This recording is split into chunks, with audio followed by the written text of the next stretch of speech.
Hello students, तर आजच्या लेक्चरमध्ये आपण पॉलिमर चॅप्टरचा नेक्स्ट पार्ट शिकणार आहोत. कालच्या लेक्चरमध्ये आपण क्लासिफिकेशन बघितलं पॉलिमरचं. Classification on the basis of sources, classification on the basis of chemical structure, classification on the basis of molecular forces, classification on the basis of polymerization process, classification on the basis of their degradability, classification on the basis of type of monomer. ह्या वेगवेगळ्या फॉर्मॅटमध्ये आपण त्याचं classification बघितलं काल पॉलिमर्सचं. आजच्या लेक्चरमध्ये आपल्याला जो नेक्स्ट पार्ट आहे त्याचा स्टडी करायचा आहे. नेक्स्ट पार्टमध्ये आपल्याला नॅचरल रबरचा स्टडी दिलेला आहे. नॅचरल रबर, त्याची स्ट्रेंथ कशा प्रकारे वाढवली जाते वल्कनायझेशन करून ते थोडक्यात समजून घ्यायचं आहे आपल्याला. आणि त्याच्यानंतर मग काही ॲडिशन पॉलिमर्स आणि कंडेन्सेशन पॉलिमर्स यांचा स्टडी करायचा आहे, त्यांचं प्रिपरेशन बघायचं आहे आपल्याला. ठीक आहे. मग आजच्या लेक्चरमध्ये जितकं होईल तितकं पुढच्या लेक्चरमध्ये अजून थोडाफार उरलेला पार्ट आपण घेणार आहोत. टोटल 3 लेक्चर बनतील या चॅप्टरचे. हे सेकंड लेक्चर आहे आपलं.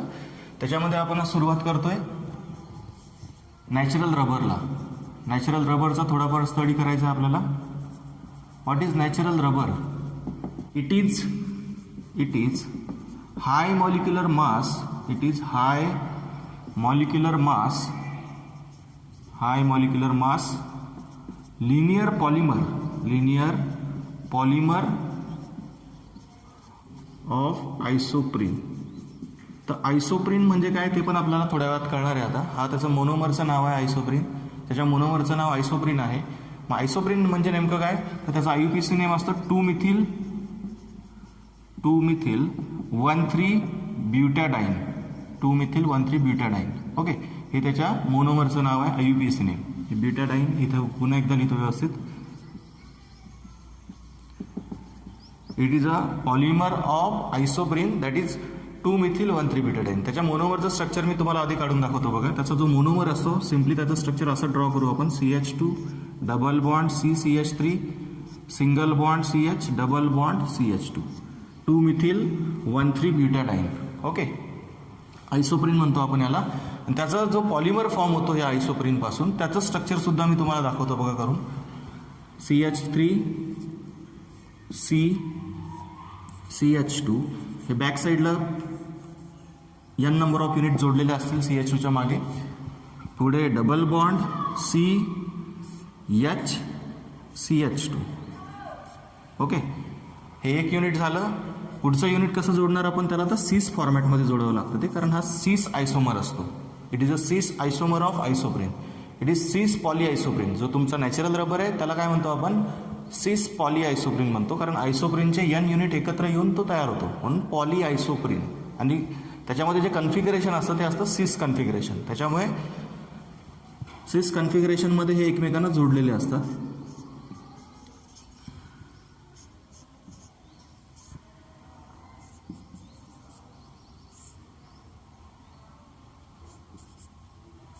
पुढे कंटिन्युअस चेन. ठीक आहे. तर हे त्याचं स्ट्रक्चर काढलं आपण.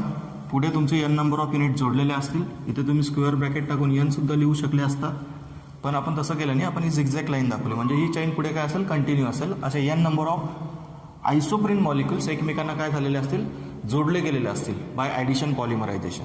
ओके, समजलं? याचं स्ट्रक्चर समजून घ्या. सीस कन्फिगरेशन असतं म्हणजेच दोघी CH2 एकाच बाजूला असतात बघा. याच्यामध्ये दोघी CH2 एकाच बाजूला आहेत. त्याच्यामुळे याचं कन्फिगरेशन कुठलं, सीस कन्फिगरेशन. याच्यावरून तुम्ही लक्षात ठेवू शकता सीस कन्फिगरेशन, की दोघी जे मिथिलिन ग्रुप आहेत ते कसे आहेत, सेम साईडला येतात. त्याचा जो मोनोमर आहे त्याचं नाव काय सांगितलं मी तुम्हाला, आयसोप्रीन, किंवा IUPAC नेम काय सांगितलं, 2-मिथिल 1,3-ब्युटॅडाईन.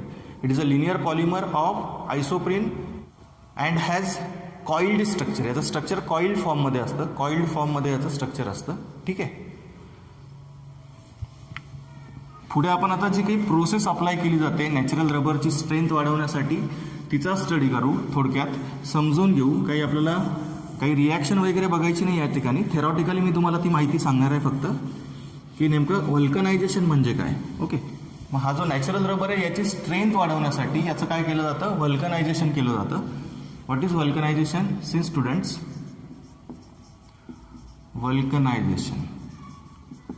वल्कनायझेशन ऑफ नॅचरल रबर, किंवा नुसतं रबर लिहितो मी या ठिकाणी. What is वल्कनायझेशन?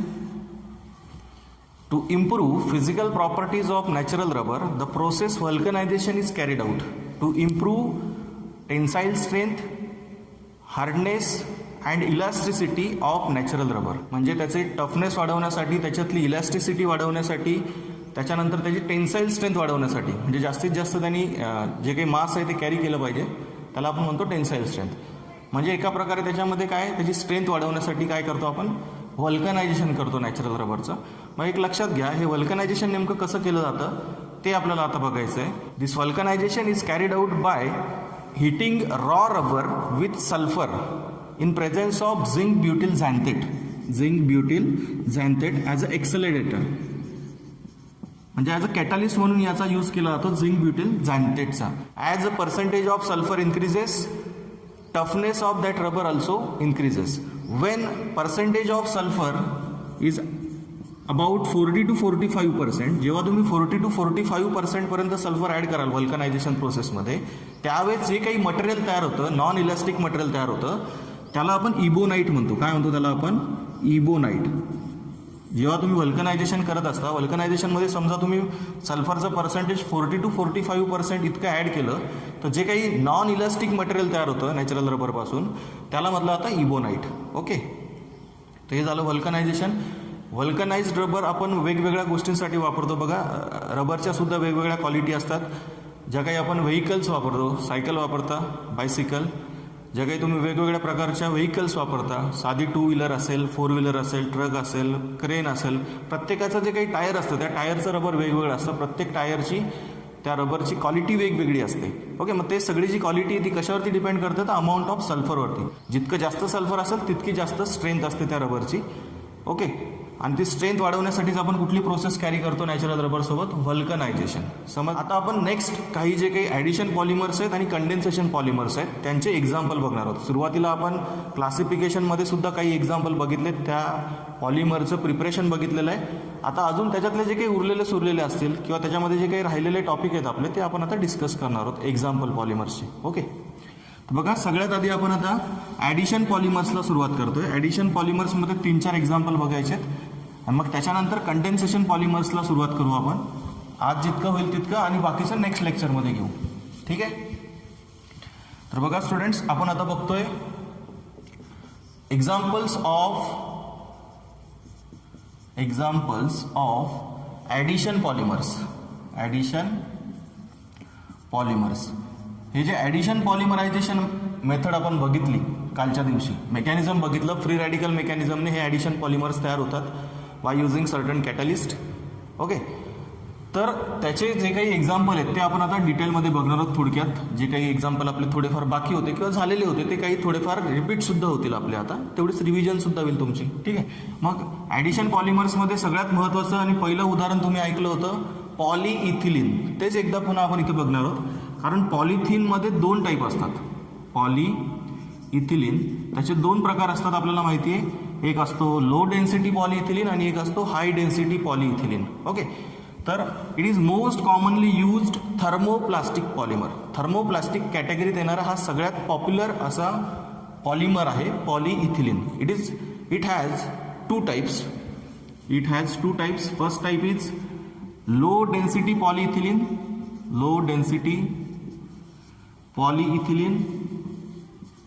किंवा पॉलिथिन म्हणू शकता तुम्ही. ठीक आहे, आणि दुसरा असतो हाय डेन्सिटी पॉलिइथिलीन.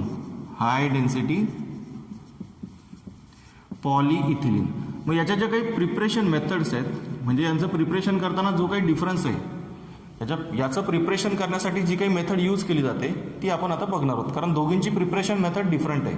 नावं जर वेगळे असतील तर त्यांची प्रिपरेशन मेथडसुद्धा डिफरंट असणार आहे. त्यांच्या क्वालिटीजसुद्धा वेगवेगळ्या असतील, त्यांचं ॲप्लिकेशनसुद्धा वेगवेगळं असेल. ठीक आहे, तर ते आपण थोडक्यात डिस्कस करू आता. जो लो डेन्सिटी पॉलिइथिलीन असतो तुमचा, दिस लो डेन्सिटी पॉलिइथिलीन, शॉर्टकटमध्ये लिहिलं मी आता त्याचं नाव LDP. ठीक आहे, low density polyethylene. It is branch polymer of ethylene with low density. हा कसा असतो तर याचं स्ट्रक्चर ब्रांच असतं. It is branch polymer of ethylene with low density. त्याच्या नावातच अर्थ आहे, लो डेन्सिटी पॉलिइथिलीन म्हटलं ना आपण त्याला.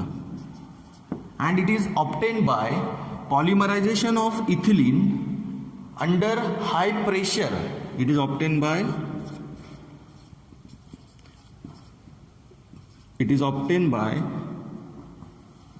पॉलिमरायझेशन of ethylene under high pressure and high temperature जवळपास बघा 1000 ते 2000 ॲटमॉस्फेरिक प्रेशर अप्लाय केलं जातं याला बनवण्यासाठी आणि टेम्परेचर सुद्धा खूप हाय अप्लाय केलं जातं. जवळपास इथिलीनला 350 टू 570 केल्विनपर्यंत हिटिंग केलं जातं तेव्हा हा तयार होतो using oxygen or peroxide catalyst. कुठला तरी एक कॅटलिस्ट वापरणार तुम्ही, आयदर पेरॉक्साईड वापराल किंवा ऑक्सिजन वापराल आणि मग याचं प्रिपरेशन होतं. जेव्हा तुम्ही इथिलीनला हिटिंग कराल या कंडिशन्समध्ये तेव्हा हा तयार होतो low density polyethylene.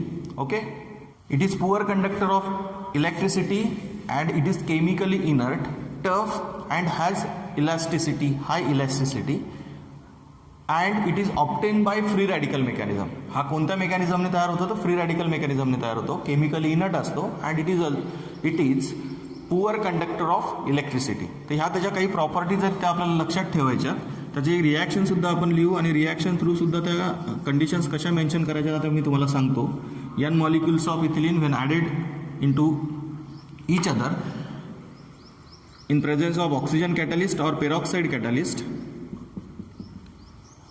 at 1000 to 2000 atm pressure at about 350 to 570 then we get this low density polyethylene.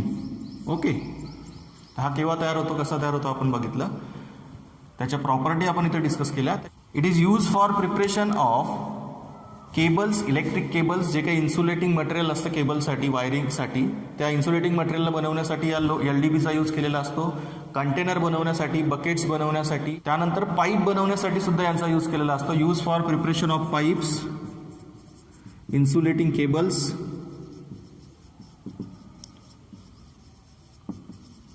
त्याच्यानंतर कंटेनर्स म्हणजे टाक्या वगैरे ज्या असतात त्या कंटेनर्स,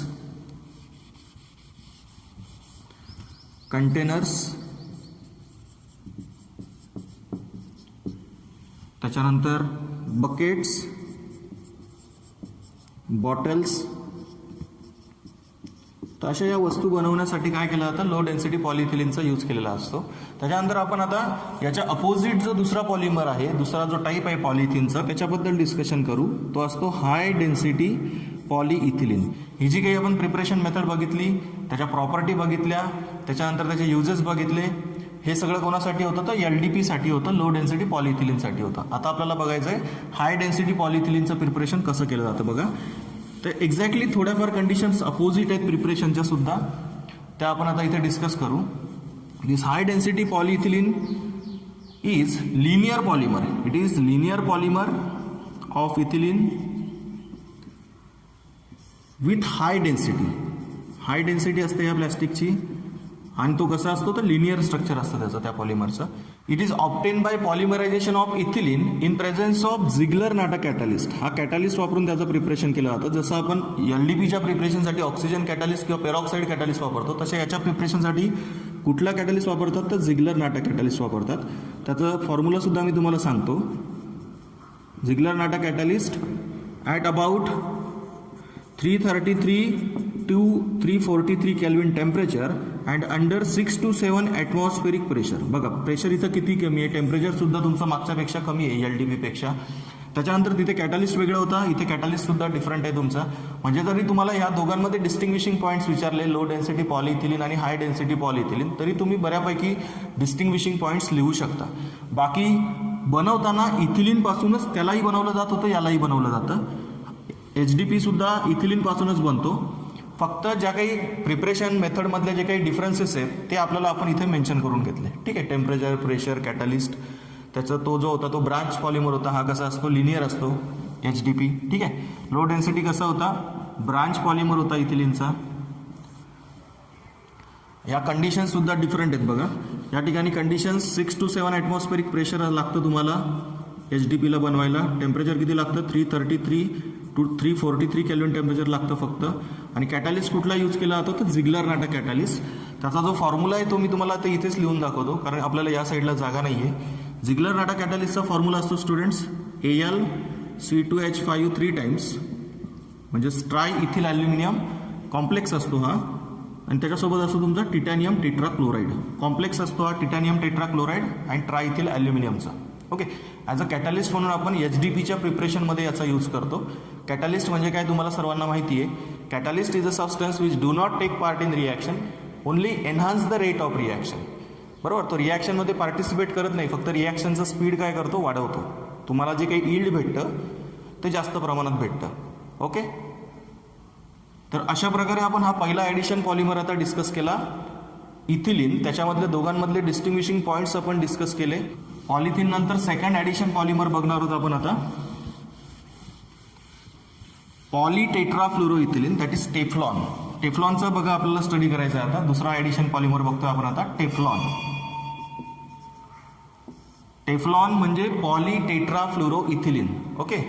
टेफ्लॉन म्हणजे काय सांगितलं मी तुम्हाला, पॉलीटेट्राफ्लोरोइथिलीन. याचं जे मोनोमेरिक युनिट असेल स्टुडंट्स ते काय असेल मग, टेट्राफ्लोरोइथिलीन. इथिलीन म्हणजे CH2 डबल बॉन्ड CH2 आणि टेट्राफ्लोरोइथिलीन म्हणजे CF2 double bond CF2. Okay. म्हणजे जे काही 4 हायड्रोजन आहेत इथिनमधले ते काय आपण फ्लोरीनने रिप्लेस केले, म्हणून त्याचं नाव काय असतं, टेट्राफ्लोरोइथिलीन. इथिलीनमधले 4 हायड्रोजन 4 फ्लोरीनने रिप्लेस केले. ओके. मग याचे N मॉलिक्यूल जेव्हा एकमेकांमध्ये ॲड होतील त्यावेळेस काय तयार होतं स्टुडंट्स, तर पॉलीटेट्राफ्लोरोइथिलीन तयार होतो. CF2 double single bond CF2, CF2 single bond CF2. असे युनिट एकमेकांना, N युनिट्स एकमेकांना काय होतात, ॲड होतात आणि असा लिनियर पॉलिमर तयार होतो. It is a linear polymer of tetrafluoroethylene. Okay. And this polymerisation is carried out in presence of peroxide catalyst. Peroxide catalyst वापरून ही रिॲक्शन कॅरी केली जाते. सर्टन टेम्परेचर प्रेशर अप्लाय करून. आपल्याला काही टेम्परेचर प्रेशर दिलेलं नाही आहे. ठीक आहे. याचे जे काही युजेस असतात, तर जे नॉनस्टिक कुकवेअर असतात, नॉनस्टिक, कालसुद्धा मी तुम्हाला सांगितलं असेल याचे ॲप्लिकेशन, जे कालच्या लेक्चरमध्येही सांगितले असतील. नॉनस्टिक कुकवेअर्स बनवण्यासाठी या टेफ्लॉनचा यूज केलेला असतो. म्हणजे जे काही भांडे असतात, पॅन्स असतात, तवे असतात, नॉनस्टिक पॅन्स, त्यांच्या प्रिपरेशनसाठी या टेफ्लॉनचा वापर केला जातो. त्यानंतर गॅस्किट्स जे असतात ते गॅस्केट्स बनवण्यासाठी, ऑइल सील्स बनवण्यासाठी या टेफ्लॉनचा यूज केलेला असतो. बघा, कुकवेअर बनवण्यासाठी, नॉनस्टिक कुकवेअर्स बनवण्यासाठी, गॅस्केट्स बनवण्यासाठी आणि ऑइल सील्स बनवण्यासाठी या टेफ्लॉनचा यूज केलेला असतो. हा ॲडिशन पॉलिमर बघितला आपण सेकंड. आता थर्ड बघायचं आहे स्टुडंट्स आपल्याला. Third addition polymer Orlon. Orlon किंवा तुम्ही त्याला दुसरं नाव देता पॉलीअक्रिओनायट्राइल. ठीक आहे. नावांमध्ये कन्फ्युजन होतं. Teflon, Orlon, Dacron. डॅक्रॉन हा कंडेन्सेशन पॉलिमर आहे. आता जे बघतोय आपण ते ॲडिशन पॉलिमर्स आहेत. त्यांच्या नावांमध्ये आपलं कन्फ्युजन होतं. त्याच्यामुळे आपला 3, 4, 5 रिव्हिजन झालेले असतील परीक्षेपर्यंत तर आपल्याला सोपं जातं लक्षात ठेवायला. जर रिव्हिजन नसतील तर आपण या नावांमध्येच कन्फ्यूज होतो आणि शक्यतो त्यांचे हे स्पेशल नेमच वापरलेले असतात. ओके. मग मी तुम्हाला ऑर्लॉनचं दुसरं नाव काय सांगितलं students, polyacrylonitrile. Polyacrylonitrile. It is a polymer of acrylonitrile. This polyacrylonitrile is polymer of acrylonitrile monomer. याचं जे मोनोमेरिक युनिट असतं ते कोणतं असतं, अक्रिओनायट्राइल असतं. अक्रिओनायट्राइल म्हणजेच व्हिनिल सायनाइड सुद्धा तुम्ही त्याला ओळखू नावाने लक्षात ठेवू शकता, व्हिनिल सायनाइड नावाने. बट त्याला बोलताना आपण अक्रिओनायट्राइलच म्हणतो. त्याचं नाव मी इथे लिहितो आता, अक्रिओनायट्राइल. ओके. याचे N युनिट्स जेव्हा एकमेकांमध्ये ॲड होतील तेव्हा काय तयार होईल स्टुडंट्स, पॉलीअक्रिओनायट्राइल तयार होईल. त्याचा फॉर्म्युला कसा लिहाल तुम्ही, CH2 single bond CH single bond CN bracket complete N times. Okay. It is Orlon or it is also known as polyacrylonitrile. It is used for preparation of blankets, shawls and sweaters. जे काही याच्या ज्या काही properties असतात त्या ऊल सोबत resemble होतात. ऊल सोबत याच्या प्रॉपर्टी रिसेंबल होतात. त्याच्यामुळे याचा जो यूज आहे तो यूज कशासाठी केला जातो, तर जे काही शॉल्स असतात, थंडीसाठी जे काही आपण वेअर्स वापरतो, जे काही कपडे वापरतो त्यांच्या प्रिपरेशनसाठी याचा यूज केला जातो. ब्लँकेट बनवण्यासाठी, शॉल बनवण्यासाठी. ठीक आहे. त्याच्यानंतर स्वेटर बनवण्यासाठी याचा यूज केला असतो, कारण याच्या प्रॉपर्टी कोणासोबत रिसेंबल्स होतात, तर ऊल सोबत रिसेंबल होतात. ठीक आहे. हा तिसरा ॲडिशन पॉलिमर आपण आता स्टुडंट डिस्कस केला. त्याच्यानंतर आपल्याला आता पुढे बघायचे काही कंडेन्सेशन पॉलिमर्स. ओके, काही कंडेन्सेशन पॉलिमर्स बघू आणि उद्याच्या लेक्चरमध्ये मग आपलं हे चॅप्टर फिनिश होऊन जाईल. छोटंसं चॅप्टर आहे. तर बघा स्टुडंट्स, आपण आता काही पॉलीअमाइड्स आणि पॉलीइस्टर असे पॉलिमर्स बघू की ज्यांच्यामध्ये पॉलिमेरिक युनिट कसलं असेल, एक तर अमाइडचं असेल किंवा इस्टरचं असेल. आणि ॲडिशन पॉलिमर्सचा पार्ट इथे आपला संपला. ॲडिशन पॉलिमर्स आपण सुरुवातीपासून कुठले बघितले ते सर्व एका पेजवरती लिहून घ्या. त्यांचे मोनोमेरिक युनिट्स आणि त्याच्या पॉलिमरचं स्ट्रक्चर, मोनोमर्सची नावं ही सर्व एका पेजवर लिहून घ्यायची, म्हणजे रिवाईज करायला आपल्याला सोपं जातं आणि आपलं लक्षात राहतं मग ते. ठीक आहे, आपण आता बघू examples of condensation polymers. Condensation polymers एखाद दुसरं एक्सेप्शन येईल याच्यामध्ये, बट ते आपण त्या ठिकाणी मेन्शन करू. ठीक आहे, कंडेन्सेशन पॉलिमर्स. जसं नायलॉन 6 जो आहे तो रिंग ओपनिंग पॉलिमर आहे, तो कंडेन्सेशन पॉलिमरमध्ये येणार नाही ना, ॲडिशन पॉलिमर्समध्ये येईल. ओके, मग तो आपण आता बघणार आहोत. तर कंडेन्सेशन पॉलिमर्समध्ये आपण सुरुवातीला बघतोय पॉलीअमाइड्स. पॉलीअमाइड्समध्ये 2 एक्झाम्पल बघायचे स्टुडंट्स आपल्याला. पॉलीअमाइड्स नावातच अर्थ आहे, याच्यामध्ये अमाइड युनिट काय होईल, रिपीटिंग युनिट असेल. अमाइडचा जो फॉर्म्युला असेल, अमाइडचा फॉर्म्युला काय असतो स्टुडंट्स, COONH. हे रिपीटिंग युनिट असतं या टाईपच्या पॉलिमरमध्ये. हे अमाइड युनिट काय होतं, रिपीट होत असतं या टाईपच्या पॉलिमर्समध्ये. ठीक आहे, याच्यामध्ये 2 एक्झाम्पल बघायचे आहेत आपल्याला. फर्स्ट एक्झाम्पल आपण बघणार आहोत नायलॉन 66चं आणि दुसरं एक्झाम्पल बघणार आहोत आपण नायलॉन 6चं. ते नायलॉन 66 आणि नायलॉन 6 म्हणजे नेमकं काय ते आपण समजून घेऊ. ठीक आहे, तर बघा मग स्टुडंट्स, हा जो नायलॉन 66 आहे, it is a co polymer. It is a co polymer of, को पॉलिमर म्हणजे काय आपण कालच बघितलं, जो पॉलिमर वेगवेगळ्या मोनोमरपासून बनतो त्याला आपण को पॉलिमर म्हणतो, 2 किंवा 2पेक्षा जास्त टाईपच्या मोनोमर्सपासून. ठीक आहे, it is a co polymer of हेक्सामिथिलीन diamine, हेक्सामिथिलीन diamine. ठीक आहे, हेक्सामिथिलीन डायअमाइन अँड ॲडिपिक ॲसिड, ह्या दोघांचा काय असतो, हा को पॉलिमर असतो. मग ॲडिपिक ॲसिड म्हणजे काय स्टुडंट्स, तुम्ही मागच्या लास्ट चॅप्टरमध्ये कार्बॉक्झिलिक ॲसिड चॅप्टरमध्ये शिकलेला आहात. What is adipic acid, it is hexane 1,6 dioic acid. Di carboxylic acid आहे, पहिला आणि 6व्या पोझिशनला कार्बॉक्झिल ग्रुप असतो, त्यालाच तुम्ही दुसरं स्पेशल नेम दिलं होतं ॲडिपिक ॲसिड. ओके, तर मग हा जो नायलॉन 66 आहे हा ह्या दोघांचा काय आहे, को पॉलिमर आहे. मग त्याचं कशा प्रकारे कंडेन्सेशन होतं आणि तो कसा तयार होतो ते आपण समजून घेऊ या ठिकाणी. बघा मी तुम्हाला रिॲक्शन लिहून दाखवतोय. हेक्सामिथिलीन डायअमाइन म्हणजे काय स्टुडंट्स, तर त्याच्यामध्ये CH2 6 टाइम्स असेल आणि दोघी बाजूंना अमिनो ग्रुप असेल. Okay, NH2 NH2. पुढे हा झाला एक मोनोमर हेक्सामिथिलीन डायअमाइन आणि दुसरा कोण असतो, ॲडिपिक ॲसिड. ॲडिपिक ॲसिडचा फॉर्म्युला सुद्धा मी तुम्हाला सांगितला, COOH. CH2 असतो याच्या मध्यभागी 4 वेळा. ओके, या दोघांचे N मॉलिक्युल्स एकमेकांसोबत कंडेन्स होतील आणि काय तयार होईल, तुमचा हा जो पॉलिमर आहे नायलॉन 66 हा तयार होईल. कसा तयार होतो स्टुडंट्स बघा, तर याच्यातला हायड्रोजन निघतो, एक हायड्रोजन निघेल याच्यातला आणि इकडचा तुमचा काय निघेल, एक OH निघेल. अशा प्रकारे हे कंडेन्सेशन होईल. आणि हे जे युनिट्स आहेत हे अल्टरनेट असतात. म्हणजे हा जो तुमचा समजा हेक्सामिथिलीन डायअमाइन घेतला आपण या ठिकाणी, हेक्सामिथिलीन डायअमाइन, त्याच्यानंतर कोण येतो, ॲडिपिक ॲसिड येतो. ठीक आहे, ॲडिपिक ॲसिड नंतर पुढचं युनिट कसलं असेल पुन्हा, तर हेक्सामिथिलीन डायअमाइनचंच असेल. आणि याच्या मागे म्हणजे हेक्सामिथिलीन डायअमाइनच्या अगोदर सुद्धा कुठलं युनिट असेल, तर ॲडिपिक ॲसिडचं असेल. अल्टरनेट असतात हे एकमेकांनंतर. ओके, तर मग होताना कंडेन्सेशन याच फॉर्मॅटमध्ये होतं. आता हा जो H2 आहे याच्यातला एक हायड्रोजन याच्या बॅक साईडला जो ॲडिपिक ॲसिड असेल त्याचा OH काढून घेईल, इकडच्याचा OH निघेल, याचा इकडचा H निघेल. ओके, मग तुमचा जो पॉलिमरचं जे काही स्ट्रक्चर असेल ते कसं बनेल बघा. खाली आपण ते पॉलिमरचं स्ट्रक्चर काढू.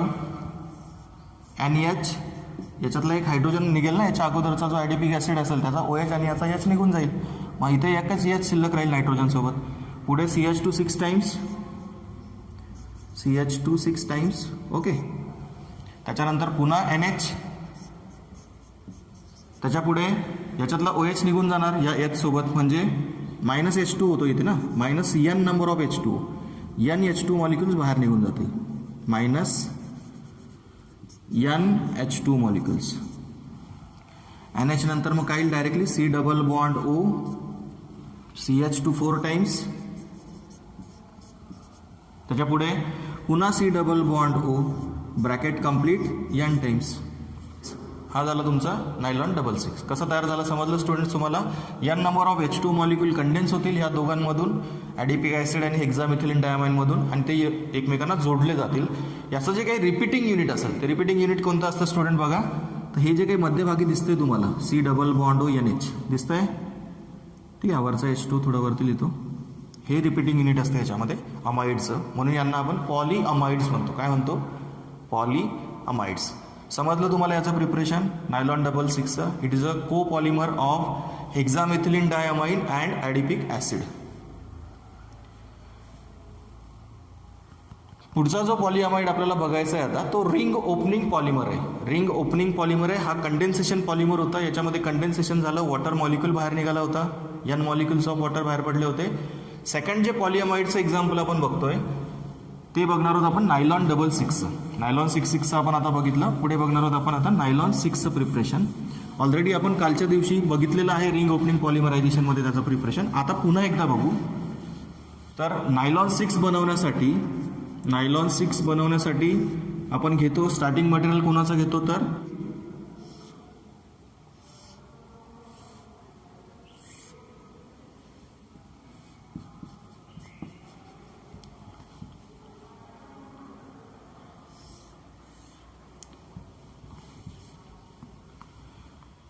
नायलॉन 6 बनवण्यासाठी आपण हा काय घेतला होता कालच्या दिवशी स्टुडंट्स? कॅप्रोलॅक्टम घेतला होता. कॅप्रोलॅक्टम. 5 कार्बन असतात मध्यभागी या दोघी ग्रुपच्या मध्ये बघा. 1 2 3 4 5. ते 5 कार्बन ॲटम म्हणजेच त्याची जी काही पोझिशन आहे दोघी ग्रुपमधली, कार्बोनिल ग्रुप आणि हा अमाइन ग्रुप, याच्यातली पोझिशन इंडिकेट करतात. बघा alpha, beta, gamma, delta, epsilon. Okay, epsilon caprolactam म्हणतो आपण त्याला. शॉर्टकटमध्ये कॅप्रोलॅक्टम वाचताना वाचतो. ठीक आहे. मग जेव्हा तुम्ही याचं रिंग ओपनिंग पॉलिमरायझेशन करता याला तुम्ही जवळपास 533 to 543 केल्विनला हिटिंग करता under pressure. Then this कॅप्रोलॅक्टम undergoes ring opening polymerization to give this polyamide C double bond O CH2 5 times NH. Okay, याच्या NH नंतर पुन्हा कुठलं युनिट रिपीट होईल? C डबल बॉन्ड रिपीट होईल. म्हणजेच एका प्रकारे जर तुम्ही विचार केला असे 2-3 युनिट एकमेकांना जोडून बघितले तर तुम्हाला दिसेल की याच्यामध्ये हेच युनिट रिपीट झालेलं आहे, amide unit C double bond O NH unit. Okay, हा जो काही नायलॉन 6 आहे याच्यातला जो 6 नंबर आहे तो काय इंडिकेट करतो? The number of carbon items present in that polymer. हा जो काही पॉलिमर आहे याच्यामध्ये नंबर ऑफ कार्बन आयटम्स किती असतात ते इंडिकेट करतो. त्याच्या रिपीटिंग युनिटमध्ये किती कार्बन असतात? तर 6 कार्बन असतात. हे मिथिलीन ग्रुपचे 5 कार्बन आणि कार्बोनिल ग्रुपचा 1 कार्बन, ते 6 कार्बन इंडिकेट करण्यासाठी आपण हे इथे 6 लावतो, त्याला नायलॉन 6. ओके, आणि नायलॉन 6 मध्येही तोच अर्थ होता. तर ज्या 2 फंक्शनल ग्रुपच्या मध्ये म्हणजे रिपीटिंग युनिटच्या मध्ये किती कार्बन येतात त्याच्यामध्ये तर 6 कार्बन येतात, म्हणून त्याच्यावरून त्याचंही नाव काय दिलं होतं आपण? नायलॉन 66. ते नंबर त्या ठिकाणी त्या अमाइड ग्रुपमधल्या कार्बनचा नंबर इंडिकेट करतात, नायलॉन 6. ओके, त्याच्यानंतर आपल्याला एक एक्झाम्पल बघायचं आहे आता टेरिलिनचं. That Terylene is polyester. हा जो हे जसे आपण बघितले हे पॉलिअमाइड्स होते तसं आपल्याला एक एक्झाम्पल आता डिस्कस करायचं आहे पॉलिइस्टरचं. म्हणजे पॉलिइस्टरमध्ये आपण आता एक्झाम्पल बघणार आहोत स्टुडंट्स टेरिलिनचं, जे ऑलरेडी आपण कालच्या दिवशी डिस्कस केलेलं होतं स्टुडंट्स. तर टेरिलिन कशाचं पॉलिमर आहे? कोणाचा पॉलिमर आहे टेरिलिन? पॉलिइस्टरमध्ये आपण एक्झाम्पल बघणार आहोत आता स्टुडंट्स.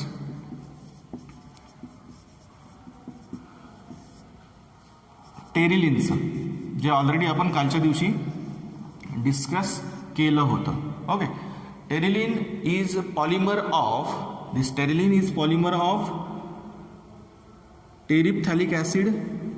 टेरिप्थॅलिक ॲसिड पासून बनवला होता आपण याला. टेरिप्थॅलिक ॲसिड म्हणजे काय students? Benzene 1,4 dicarboxylic acid. Benzene 1,4 dicarboxylic acid and it is condensation polymer. हा कसा असतो? तर कंडेन्सेशन पॉलिमर असतो टेरिप्थॅलिक ॲसिड. आणि याला कोणासोबत ट्रीट केलं होतं आपण? इथिलीन ग्लायकॉल सोबत. इथिलीन ग्लायकॉलला दुसरं नाव असतं ग्लिसरॉल किंवा इथेन 1,2 डायॉल. IUPAC नेम सुद्धा तुम्हाला यूज करता येऊ शकतं. ठीक आहे, इथिलीन ग्लायकॉल म्हणाल किंवा इथेन 1,2 डायॉल म्हणाल किंवा ग्लिसरॉल म्हणाल, त्याला डायॉल आहे तो. ठीक आहे, जेव्हा तुम्ही इथिलीन ग्लायकॉलला ह्या टेरिप्थॅलिक ॲसिड सोबत ट्रीट करता at about 420 to 460 kelvin using antimony trioxide catalyst. Antimony trioxide catalyst वापरून जेव्हा तुम्ही या दोघांना हिटिंग कराल एकमेकांसोबत 420 to 460 केल्विनला in presence of zinc acetate catalyst. कॅटॅलिस्टमध्ये आपण अँटीमनी ट्रायऑक्साईड आणि झिंक ॲसिटेट वापरतो, लक्षात ठेवायचं आहे तुम्हाला. At about 420 to 460 kelvin condensation reaction takes place to give Dacron. टेरिलिनचं दुसरं नाव काय आपण डिस्कस केलं होतं कालच्या लेक्चरमध्ये, डॅक्रॉन. ओके. आणि काय तयार होईल तुमचा डॅक्रॉन तयार होईल. कसं तयार होईल बघा स्टुडंट्स, जसा इथे याचा एच निघाला तसं याचा एच याच्या बॅक साईडला जो काही एन युनिट्स येणार आहेत या टेरिप्थॅलिक ॲसिडचे त्याचा एच काढतील. ओके. इथं एन लिहायचं राहिलं होतं आपलं, तुम्ही एन युनिट्स लिहू शकता. ओके. इकडचा एच निघेल, याचा ओ एच निघेल, पुन्हा तसंच याचा ओ एच निघालेला असेल आणि पुढचा जो काही इथिलीन ग्लायकॉल असेल त्याचा एच निघालेला असेल या फॉर्मॅटमध्ये. ठीक आहे. लिहिताना कसं स्ट्रक्चर लिहावं लागेल तुम्हाला, स्क्वेअर ब्रॅकेट, हा एच निघाला, इकडे ओ पासून सुरुवात कराल, ओ CH2 सिंगल बॉन्ड CH2O. आता त्या टेरिप्थॅलिक ॲसिडचा काय उरला, direct C double bond O. पुढे बेन्झिन रिंग, पुन्हा C double bond O, bracket complete N times. असे N युनिट एकमेकांना कंडेन्स होतील. It is a condensation polymer and this polymer name is Dacron or Terylene. समजतंय. तर students बघा, अशा प्रकारे आपण ह्या लेक्चरमध्ये, आजच्या लेक्चरमध्ये काय बघितलं, नॅचरल रबर, त्याचं व्हल्कनायझेशन डिस्कस केलं, कसं केलं जातं, सल्फर ॲड करून त्याची स्ट्रेंथ कशी वाढवली जाते, काय ते झिंक ब्युटिल झॅन्थेट कॅटॅलिस्ट वापरून. त्याच्यानंतर आपण काही ॲडिशन पॉलिमर्स बघितले. ॲडिशन पॉलिमरमध्ये आपण इथिलिनचे 2 टाईप बघितले, लो डेन्सिटी पॉलिइथिलिन आणि हाय डेन्सिटी पॉलिइथिलिन. त्याच्यानंतर आपण टेफ्लॉन, ऑर्लॉन आणि आता काही कंडेन्सेशन पॉलिमर्स बघितले. कंडेन्सेशन पॉलिमर्समध्ये आपण पॉलिअमाइड्समध्ये नायलॉन 66 आणि नायलॉन 6चं प्रिपरेशन बघितलं आणि पॉलिइस्टरमध्ये टेरिलिनचं प्रिपरेशन बघितलं. समजलं. उद्याच्या लेक्चरमध्ये आपण काही उरलेले पॉलिमर्स आहेत अजून, कंडेन्सेशन पॉलिमर्स, आणि काही रबरचे टाईप आहेत सिंथेटिक रबरचे, त्याचं प्रिपरेशन बघू आणि त्यांचे युजेस आणि प्रॉपर्टीज डिस्कस करू. ठीक आहे. समजतंय. जर काही कळत नसेल तर मला पर्सनली विचारू शकता कधी, मी तुमचा डाऊट सॉल्व्ह करून देईल. ठीक आहे.